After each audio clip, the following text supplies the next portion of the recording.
Hello everyone, Shrimati मोहर देवी Tapadia girls college के इस यूट्यूब चैनल में आप सभी का बहुत बहुत स्वागत है। आज का हमारा टॉपिक है वो है इंटरनल रेट ऑफ रिटर्न यानी आंतरिक प्रत्याय दर विधि।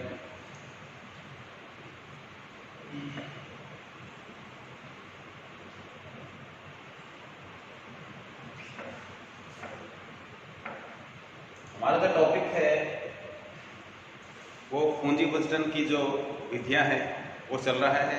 हम लास्ट वीडियो से ही अपने टॉपिक को स्टार्ट किए हुए हैं इसको, और वन बाय वन जैसे जैसे हमारे नए नए टॉपिक आते जा रहे हैं उनको हम क्लियर करते जा रहे हैं। तो आज का हमारा जो टॉपिक है आंतरिक प्रत्याय दर विधि, इसको बोलते हैं internal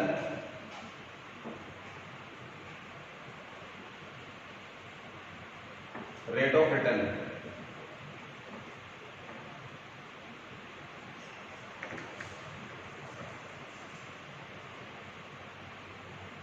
internal rate of return method. जब कोई व्यवसायी अपना बिजनेस स्टार्ट करता है, कोई अपना नया प्रोजेक्ट लगाता है, जितना वो पैसा उस प्रोजेक्ट में लगाता है तो वो ये जरूर देखता है कि मुझे हर साल कितनी अर्निंग हो रही है, यानी मुझे रिटर्न क्या मिल रहा है। तो यह मेथड हमें ये बताती है कि आपको हर साल कितना प्रतिशत आपको अर्निंग हो रही है। तो ये जो अर्निंग है वो एक्यूरेट कितनी है, इसको एक फॉर्मूले के माध्यम से इस विधि के द्वारा ज्ञात किया जाता है। इसके अंतर्गत भी दो प्रकार की चीजें होती है। नंबर 1, जब समान रोकड़ अंतर्वाह हो,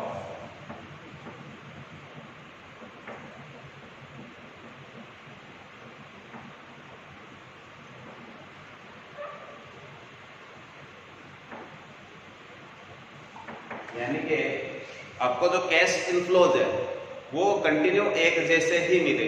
सपोज करिए हमने कहीं इन्वेस्टमेंट किया है 10,000 रुपए का और हमें कैश इनफ्लोज है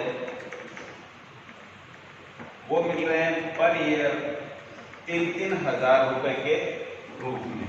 ठीक है, पहले साल 3 मिला, दूसरे साल 3 मिला, तीसरे साल भी 3 मिला। ठीक है, पहले साल, दूसरे साल, तीसरे साल। तो इस तरीके से इसको बोलते हैं समान रोकड़ अंतर्वाह, यानी एक जैसे हमें कैश इनफ्लोज मिल रहे हैं। दूसरी मेथड होती है जिसमें असमान रोकड़ अंतर्वाह होते हैं। दूसरी मेथड आती है जब समान रोकड़ अंतर्वाह होगा इस तरीके से। सेकंड में क्या होता है, जैसे पहले साल मिला 2,000, तीसरे साल 3,000, चौथे साल 8,000। तो इस तरीके से तीसरे साल, ये कहना मतलब ये चेंज होते रहते हैं असमान रोकड़ अंतर्वाह में। तो असमान रोकड़ अंतर्वाह में हम चलेंगे बाद में। तो पहले हमारा जो टॉपिक है आज वो क्लियर करेंगे, समान रोकड़ अंतर्वाह की दशा में internal rate of return accurate ज्ञात करना। बुक्स में आप देखोगे तो इंटरनल रेट दी हुई होती है, ठीक है, यानी जितना पैसा है और पी फैक्टर के आधार पे आप बता सकते हो कि इतनी इंटरनल रेट ऑफ रिटर्न है, लेकिन उसकी एक्यूरेसी है। ठीक है, जैसे 15 आप बुक्स में देखोगे तो आपको 1%, 2%, 4, 5, 6 इसे ये इसी तरीके से क्रम में दी हुई है। ठीक है, 30% तक दी हुई है। लेकिन सपोज करिए हमारी इंटरनल रेट है जो पी फैक्टर के अकॉर्डिंग 15.25 आ रही है। ठीक है, और आपको किताब में दी हुई है 15%, 16%। तो जो 15.25 हमने निकाली है वो एक फॉर्मूले के द्वारा निकालेंगे।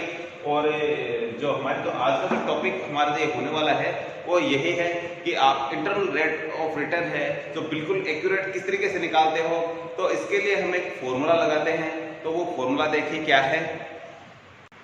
तो इसके लिए जो फॉर्मूला हम यूज में करते हैं वो है LDR, इसको बोलते हैं लोवेस्ट डिस्काउंट रेट। फिर होता है P1 माइनस Q या O बोलते हैं इसको। ठीक है, आउटले भी इसको बोलते हैं, O लिखना चाहिए इसको इन्वेस्टमेंट भी लिख सकते हैं। फिर P1 minus P2 into HDR minus LDR। HDR होती है हाईएस्ट डिस्काउंट रेट और LDR होती है लोवेस्ट डिस्काउंट रेट। ठीक है, जो बुक्स में आप देखोगे तो आपको सारी ये देखने को मिलेगी, बट एक्यूरेट कितनी आती है ये हम इस फॉर्मूले के द्वारा ही ज्ञात करते हैं कि हमारा जो पैसा लगाया गया है वापस हमें जो रिटर्न मिल रहा है कितना परसेंट मिल रहा है, एक्यूरेट कितना मिल रहा है, वो इस फॉर्मूले के द्वारा ही हम निकाल सकते हैं।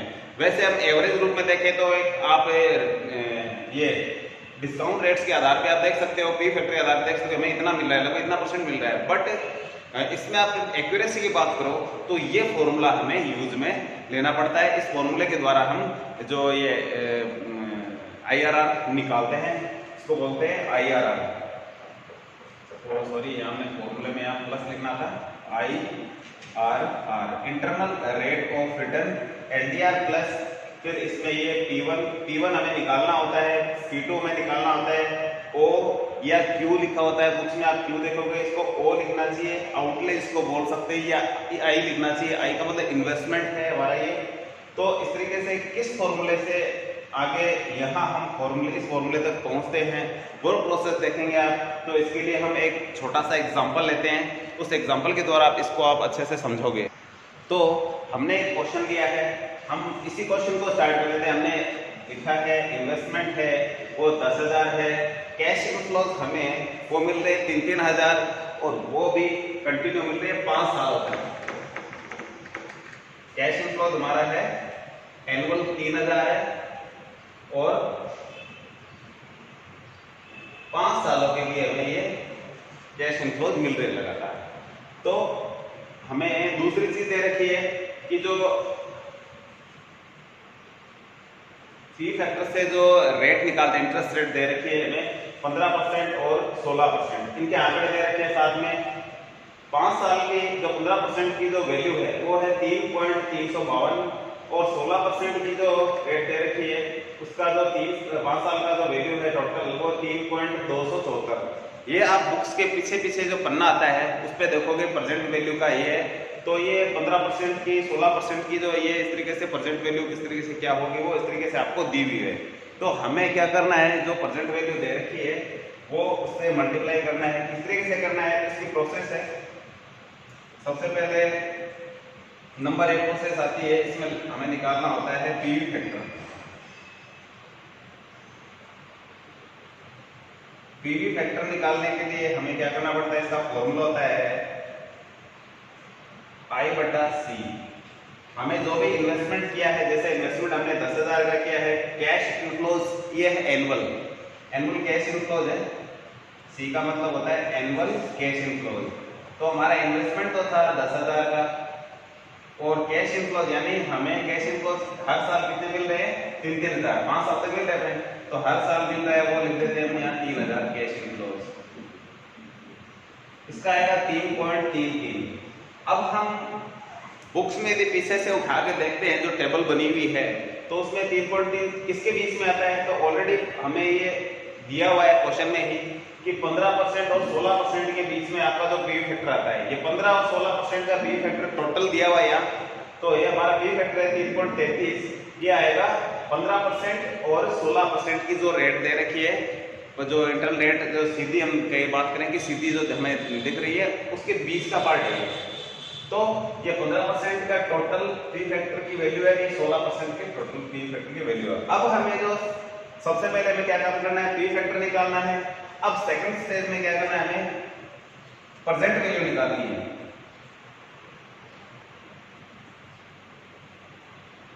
प्रेजेंट वैल्यू के लिए हमें एनुअल कैश इनफ्लोज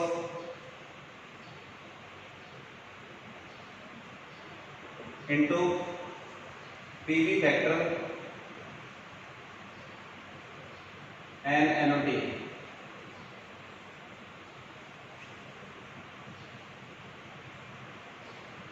यानी एक रुपए की जो वैल्यू है उसके अकॉर्डिंग दी होती है।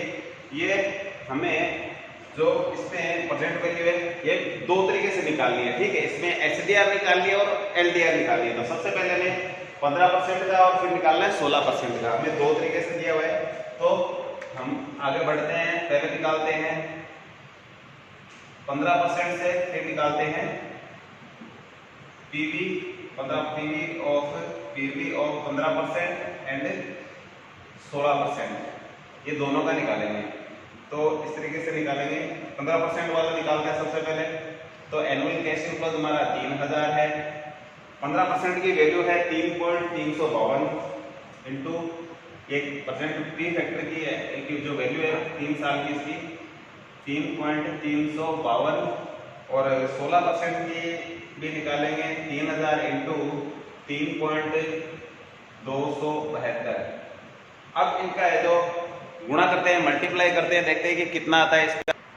तो हमने इनको मल्टीप्लाई कर लिया है। हम एनुअल कैश इनफ्लोज को प्रेजेंट वैल्यू जो फैक्टर है हमारा पी फैक्टर है जो 5 साल का लगातार दिया हुआ है 3.15% की रेट का जो 3.352 उससे मल्टीप्लाई किया 3000 को, तो ये 10,056 आ गया है। फिर 3000 को जो 16% की वैल्यू हमने दे रखी है उससे मल्टीप्लाई किया तो ये आ गया 9,822। तो इस तरीके से इसको जो बड़ी संख्या आती है जो हमारा इन्वेस्टमेंट है, ये हमारा 10,000 इन्वेस्टमेंट था, इससे बड़ा आता है उसको तो बोलते हैं P1 और छोटे वालों को हम बोलते हैं P2। जो लोवेस्ट डिस्काउंट रेट आएगी उसका आंकड़ा बढ़ाएगा वो P1 होगा और जो 16% है, ठीक है, जो बड़ी होगी, ठीक है, हाईएस्ट डिस्काउंट रेट होगी उसका आंकड़ा आएगा छोटा। जैसे जैसे आगे बढ़ते हैं आंकड़े जितने परसेंटेज आगे बढ़ते हैं ये तो जो इसका जो पीवी फैक्टर है वो लगातार कम होता जाता है, तो जितना आगे जाएंगे वो कम होता जाएगा। तो ये भी एक सिस्टम होता है। तो इसलिए ऊपर वाला है जो 15% के तो P1 करना है और 16% बाद वाला है उसको P2 करेंगे, ठीक है। तो ये P1 बड़ी संख्या होगी और P2 छोटी संख्या होगी। ये भी आपको ध्यान रखना होगा कि बाद वाली संख्या छोटी होनी चाहिए। अब थर्ड जो स्टेज आती है हमारी उसमें हम इस फॉर्मूले में जो ये राशियां रखते हैं हम, तो इस फॉर्मूले में हम लिखते हैं हमने यहाँ ये LDR है। LDR हमारी लोएस्ट डिस्काउंट रेट कितनी थी, ये 15% है। मैं यहाँ लिखता हूँ 15, फिर प्लस P1 है हमारा वो है 10,056 माइनस इन्वेस्टमेंट है जो हमारा वो है 10,000 का है। इसके बाद में P1 वापस वही 10,056 माइनस P2 हमारा वो आया है 9,822 इंटू हमारी जो HDR और LDR थी वो यही है।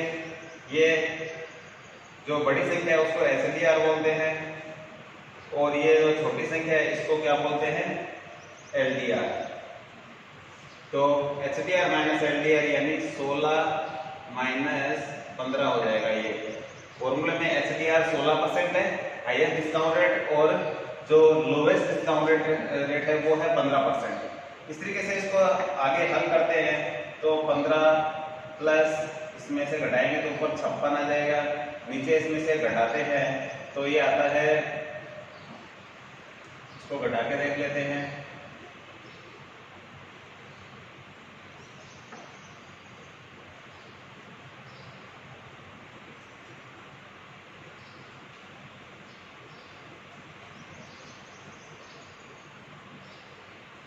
ये आएगा 234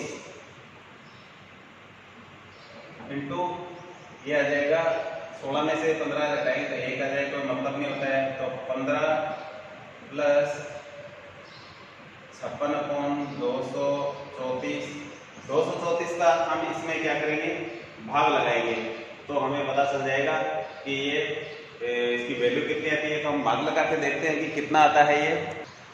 तो हम जब 56 में 234 का भाग लगाएंगे तो ये आएगा 0.239। ये 239 हम 15 में जोड़ते हैं तो पता चलता है कितना आता है कि 15.0239। तो हमारी जो एक्चुअल में जो IRR है, ठीक है, इंटरनल रेट ऑफ रिटर्न जो आई है वो 15.0239 है, ठीक है। आप बुक्स में देखोगे या सीधे पी फैक्टर के आधार पे देखोगे तो आपको लगभग आइडिया तो लग जाएगा कि ये हमारी जो इंटरनल रेट है यानी हमने जो पैसा लगाया उसका वापस रिटर्न कितना % मिल रहा है, तो वो आइडिया सीधा पता लग जाता है। जैसे कि आपने देखा कि ये I/C हमने फॉर्मूला लगाया तो हमारा पी फैक्टर आया 3.33, ठीक है। तो प्रेजेंट वैल्यू फैक्टर बोलते हैं इसको, पी फैक्टर को। तो आप बुक्स में आप पीछे देखोगे कि ये जो परसेंटेज दिए हुए हैं आपके बुक्स में जो टेबल है और ये टोटल दिया हुआ है इन सबका पी फैक्टर का आगे, तो आप देखोगे कितने %। तो आप 5वें साल में और देखोगे कि 15 और 16 के बीच में आ रहा है ये, ठीक है। तो ये वैसे आप आइडिया लगाओगे तो ये 15 के आसपास पहुंच रहा है, या 16 मान लो, या तो इसको मान लेते हैं कि 15, या इसको मान लेते हैं 16, तो आप कोई भी मानोगे तो एक्यूरेट आंकड़ा नहीं आएगा। इस विधि के माध्यम से, इस फॉर्मूले के माध्यम से हम एक्यूरेट जो हमारी इंटरनल रेट ऑफ रिटर्न है वो ज्ञात करते हैं। तो इस तरीके से हमारी जो इंटरनल रेट ऑफ रिटर्न है वो ये आई है, न कि 15 है न कि 16 है, ये एक्चुअल में कितनी है 15.0239 है। ठीक है, जब हम बात करेंगे मामला बड़ी संख्याओं का हो या छोटी राशि में तो कोई फर्क नहीं पड़ता है, 5-10 हज़ार में तो इतने बड़ी राशि में तो फर्क नहीं पड़ता, लेकिन जब बात हो करोड़ों की तब ये पॉइंटों का फर्क भी लाखों में चला जाता है। तो इसलिए हमें इनको एक्यूरेट ही निकालना चाहिए। तो अगले वीडियो में मिलते हैं आपसे, तब तक के लिए धन्यवाद। अपने वीडियो को लाइक कीजिए, चैनल को शेयर कीजिए, धन्यवाद।